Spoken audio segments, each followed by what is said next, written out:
அரியலூர் மாவட்டத்தின் டெல்டா பகுதியான திருமானூர், டீப்பலூர் ஒன்றியங்கள் உள்ளிட்ட மாவட்டத்தின் பெரும்பாலான பகுதிகளில் போர்வெல் பாசனத்தை நம்பி தற்போது விவசாயிகள் குறுவை சாகுபடியை மேற்கொண்டு வருகின்றனர்.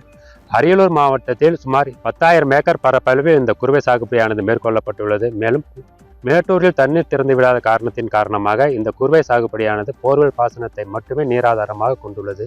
இந்நிலையில் திருமானூர், டீப்பலூர் உள்ளிட்ட ஒன்றியங்கள் சாகுபடி செய்யப்பட்டுள்ள இந்த குறுவை பயிர்கள் தற்போது பாலமாக வெடித்து காணப்படுகிறது. மேலும் பெரும்பாலான இடங்களில் குறுவை பயிர்கள் கருகியும் காணப்படுகிறது. வயல்கள் முழுவதும் பாலமாக வெடித்து காணப்படுகிறது. பெரும்பாலான பகுதிகளில் குறுவை பயிர்கள் கரியும் காணப்படுகிறது. தனக்கு தண்ணீர் எப்பொழுது கிடைக்கும் என்ற ஏக்கத்தில் இந்த குறுவை பயிர்கள் இருப்பதை நாம் உணர முடிகிறது.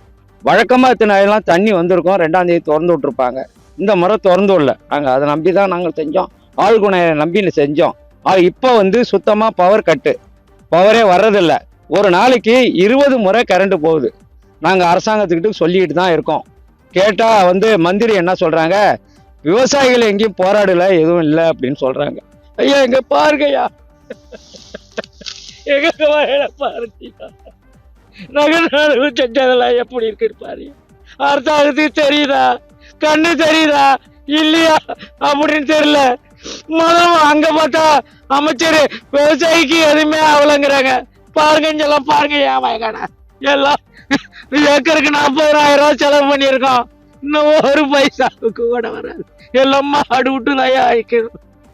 ஒரு நாளைக்கு கிட்டத்தட்ட 20 முறை 25 முறை அந்த மும்முனை மின்சாரம் வர்றது 3 மணி நேரம் 4 மணி நேரம் தான் கொடுக்குறாங்க. அதையே 20 முறை 25 முறை கட் பண்ணுறாங்க. இதில் நாங்கள் எப்போ தூங்குறோம், எப்போ எந்திரிக்கிறோம் ஒன்றுமே எங்களுக்கு முடியல. வயல் காயறதை பார்க்குறதா கிட்டத்தட்ட ஏக்கருக்கு 40,000 செலவு பண்ணி நாங்கள் விவசாயம் பண்ணியிருக்கோம். இதில் 3,000 ஏக்கருக்கு 3,000 கிடைக்கிறதே எங்களுக்கு பெரும்பாடாக இருக்கும் போல இருக்குது. வைக்க கூட தேரல. இதில் நாங்கள் எப்படி பழிக்க முடியும்? தற்கொலை பண்ணிட்டு சாக வேண்டியதான். நாங்கள் குறைஞ்சபட்சம் எங்களுக்கு ஒரு ஏக்கருக்கு 40,000 50,000 வரைக்கும் கொடுத்தால்தான் நாங்கள் பிழைக்க முடியும். இல்லைன்னா சாகதான் செய்ய வேண்டும். இதுக்கு அரசாங்கம் எங்களுக்கு ஒரு நல்ல முடிவு கொடுக்கணும்.